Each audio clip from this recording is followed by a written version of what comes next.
Hi guys, I hope आप सब ठीक होंगे। आज के टॉपिक को ना बिल्कुल भी इंट्रोडक्शन की ज़रूरत नहीं है, so I will directly start.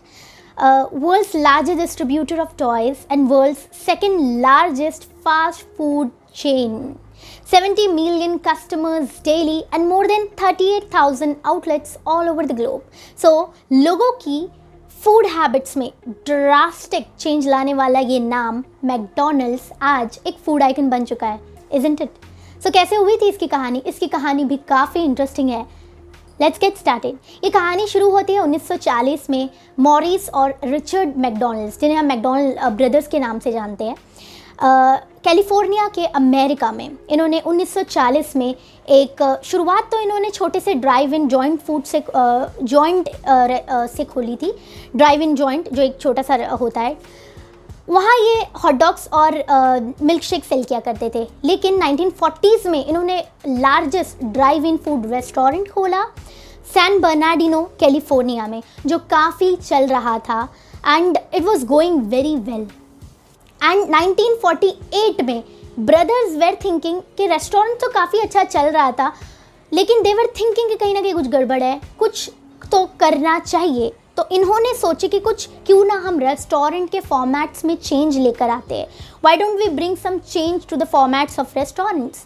सो इन्होंने काफ़ी फॉर्मेट्स बदले, और जो बदलने के बाद जो रेस्टोरेंट पहला खोला उसका नाम था मैकडॉनल्ड्स। तो 1948 में मैकडॉनल्ड्स ब्रांड एस्टेब्लिश हुआ, और इसमें क्या क्या फॉर्मेट्स बदले वो हम जल्दी से जान लेते हैं। पहली बात तो इन्होंने प्राइस कटिंग कर दिया। उस वक्त हैमबर्गर्स 30 सेंट्स के बेचे जाते थे, सेल किए जाते थे, इन्होंने डायरेक्ट 15 सेंट्स कर दिया। तो आप डायरेक्टली देख सकते हो half of the price they have deescalated. Secondly, self service system इन्होंने लाया।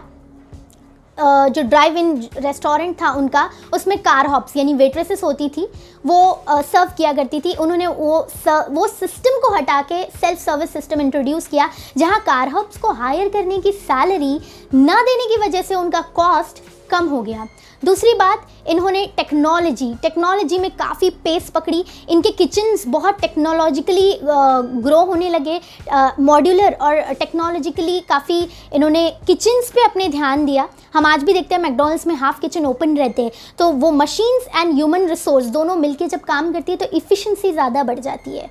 सो इस तरीके से वो हमको, और इन्होंने इस चीज़ का नाम रखा था स्पीडी सर्विस सिस्टम, जिसे हम कह रहे हैं कि मशीन्स और ह्यूमन रिसोर्स मिल के जो काम कर रहे हैं, एफिशिएंसी बढ़ रही है। So they have named that as speedy service system. और तो इस तरीके से ये रेस्टोरेंट काफ़ी अच्छा चलने लगा, और इनके मेन्यू आइटम्स काफ़ी कम होने लगे। कम कर दिए थे इन्होंने न्यू फॉर्मेट्स में, क्योंकि पहले वाले रेस्टोरेंट से इन्हें पता चला कि हमारी जो मैक्सिमम सेल्स है, जिन्हें हम कैश काउ प्रोडक्ट्स बोलते हैं, वो तो सिर्फ हैमबर्गर्स, फ्राइज़ और शेक्स से होती थी। सो इन्होंने ये बेसिक प्रोडक्ट्स पे इन्होंने फोकस किया और इनको मेन्यूज़ में लाया। सो इस तरीके काफ़ी सारी चेंजेस इन्होंने किए। स्पीडी सर्विस सिस्टम ला लिया, इन्होंने कॉस्ट रिडक्शन कर लिया, टेक्नोलॉजी को अपने बिजनेस में ला के एफिशिएंसी बढ़ा दी। इस तरीके से मैकडॉनल्ड्स फिर एक ब्रांड 1948 में ओपन होता है। तो ये सारे फॉर्मेट्स चेंज होके मैकडॉनल्ड्स ओपन होता है। और यकीन मानिए, उस वक्त मैकडॉनल्ड्स को कम्पीट करने वाला आई डोंट थिंक सो कोई ही ब्रांड होगा जो इतने सारे न्यू कॉन्सेप्ट्स, इनोवेटिव कॉन्सेप्ट्स के साथ आ रहा था। इनके टेस्ट में काफ़ी कंसिस्टेंसी थी, और आपको पता है जब भी आप डिलीवर करते हैं अपना प्रोडक्ट फास्ट और कंसिस्टेंसी आपके प्रोडक्ट की बरकरार रहती है, तो customers would definitely come and visit your store and they will never go empty handed. तो यही हो रहा था। काफ़ी लाइंस लगती थी मैकडॉनल्ड्स में उस समय 48 के सैन बर्नार्डिनो वाले पहले मैकडॉनल्ड्स के रेस्टोरेंट में, और ये काफ़ी अच्छा चल रहा होता है। इन्होंने काफ़ी ज़्यादा नौ फ्रेंचाइजी भी दे रखी थी लोगों को, लेकिन ये खुश नहीं थे फ्रेंचाइजी से, क्योंकि जो ऑपरेशंस था उसमें स्टैंडर्डाइजेशन फ्रेंचाइजी ओनर्स बिल्कुल भी फोकस नहीं कर रहे थे। So they have cancelled, the brothers have cancelled the franchise. इसी की वजह से कुछ फ्रेंचाइजी कैंसिल करती थी। अब एंट्री होती है रे क्रॉक की। जी हाँ, देखिए टाइम्स मैगज़ीन के 1999 की टाइम्स मैगज़ीन जो थी, उसमें the most important people of the 20th century की लिस्ट में रे क्रॉक का नाम आता है। वो क्यों? वो इसलिए क्योंकि ये मैकडॉनल्ड्स से जुड़े हैं और इन्होंने फास्ट फूड हिस्ट्री चेंज कर दी। देखिए रे क्रॉक का अगर मैं बैकग्राउंड बताऊँ तो ये एक मिल्क शेक मशीन सेलर हुआ करते थे, और जैसे उन्हें पता चला कि मैकडॉनल्ड्स से 8 मिल्क शेक मशीन्स का ऑर्डर है, सो वो असमंजस हो गए, काफ़ी एस्टॉनिश हो गए, हैरान हो गए कि 8 मिल्क शेक मशीन्स चाहिए। तो he was willing to visit McDonald's as soon as possible, because he was very curious कि ऐसा कौन सा आउटलेट है जिसे 8 मिल्क शेक मशीन्स की ज़रूरत है। वो वहाँ विजिट किए और उन्होंने देखा कि कोई भी कस्टमर सैड नहीं जा रहा है, हर किसी के हर एक कस्टमर के फेसेस पे स्माइल थी और वो निकल रहे थे बाहर। सो इस तरीके से उन्हें काफ़ी इम्प्रेस्ड किया मैकडॉनल्ड्स ने, और उन्होंने ब्रदर्स के सामने फ्रेंचाइजी रखने का अपना प्रस्ताव रखा। जो ब्रदर्स ने पहले तो वो नहीं मान रहे थे, क्योंकि मैंने अभी आपको बताया फ्रेंचाइजी के साथ उनका जो अनुभव था, एक्सपीरियंस था, वो ठीक नहीं था। लेकिन फिर भी रे क्रॉक ने उन्हें मैनेज कर लिया, मना लिया फ्रेंचाइजी के लिए, और इस तरीके से 1955 में रे क्रॉक पहला अपनी फ्रेंचाइजी खोलते हैं 1955 में। और ये काफ़ी बाद में ये काफ़ी फ्रेंचाइजी देने भी लगे लोगों को, और ऑपरेशंस में स्टैंडर्डाइजेशन आने लगा जब से रे क्रॉक आए तब से। उसके बाद 1961 में रे क्रॉक ने मैकडॉनल्ड्स को ख़रीद लिया।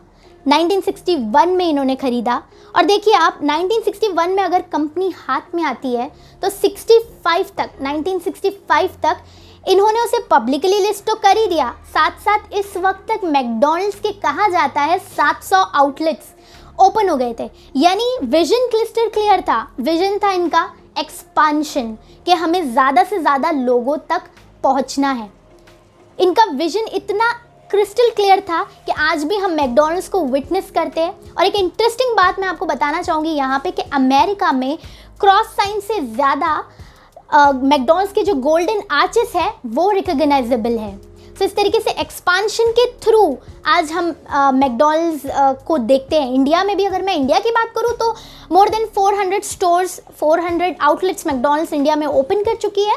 एंड एक और इंटरेस्टिंग बात मैं इस कहानी में ये बताना चाहूँगी कि 1993 में सोशलिस्ट जॉर्ज रिट्जर ने एक किताब लिखी थी जिसका नाम था मैकडोनल्डाइजेशन थियोरी ऑफ द सोसाइटी। ये सोसाइटी में बस चुकी थी लिटरली। वो क्यों हुआ, उसके पीछे काफ़ी रीजंस थे, वो हम डिस्कस करेंगे। बट इस तरीके से मैंने आपके सामने ये कहानी प्रेजेंट की। ये थी मैकडॉनल्ड्स की कहानी। अगर हम इसे बिजनेस व्यू पॉइंट से देखा जाए तो इन्होंने अपनी इफ़िशिएंसी बरकरार रखी, कंसिस्टेंसी बरकरार रखी और आगे ग्रोथ करते गए। This is very much important. And हर चीज़ के पीछे कोई ना कोई रीज़न होता है। देखिए जब अमेरिका में वर्ल्ड वॉर या ग्रेट डिप्रेशन का दौरान था तब मैकडॉनल्ड्स 40s में उभर रही थी, राइट। सो जब वर्ल्ड वॉर 2 में अमेरिका इन्वॉल्व नहीं था तो वो मैन्युफैक्चर कर रहा था, इनोवेशन ला रहा था, राइट। और जब जैसे ही वर्ल्ड वॉर 2 में अमेरिका इन्वॉल्व हुआ तो इनके सारे मेल ह्यूमन रिसोर्सेज थे वो वर्ल्ड वॉर के लिए फ्रंट लाइन्स पे चले जाते। अब बचा कौन जो फैक्ट्रीज़ की असेंबली लाइन संभालेगा? महिलाएं, बचती है औरतें। उस समय अमेरिका में औरतों को इतनी छूट नहीं थी कि वो घर के बाहर जाके काम करें, लेकिन वर्ल्ड वॉर 2 में जैसे ही अमेरिका इन्वॉल्व हुआ वैसे ही औरतें बाहर आने लगी, वो भी काम करने लगे, इंडस्ट्रीज़ और फैक्ट्रीज़ को संभालने लगी। और इस तरीके से एक बिजी कल्चर का एवोल्यूशन होता है जहाँ बिजी हो, बिकॉज एक लॉजिकली घर में अगर दोनों लोग बिजी होते हैं सो लाइफस्टाइल चेंज होती है। तो इस तरीके से पूरी सोसाइटी अमेरिका की बिजी कल्चर की तरफ जा रही थी जिसको बिजी फास्ट फूड काफ़ी सूट हुआ। सो बिजी लाइफ की वजह से फास्ट फूड लोगों ने जल्दी वहाँ अडॉप्ट कर लिया, ये वहाँ का रीज़न था। और इस तरीके से आई थिंक मैकडॉनल्ड्स की कहानी स्टोरी मैं एंड करती हूँ। काफ़ी इंटरेस्टिंग थी। I hope you guys like it, share it, subscribe it, cause I will continue with my good content videos. So till then, Khuda Hafiz, and I hope you guys will take care of yourselves as well.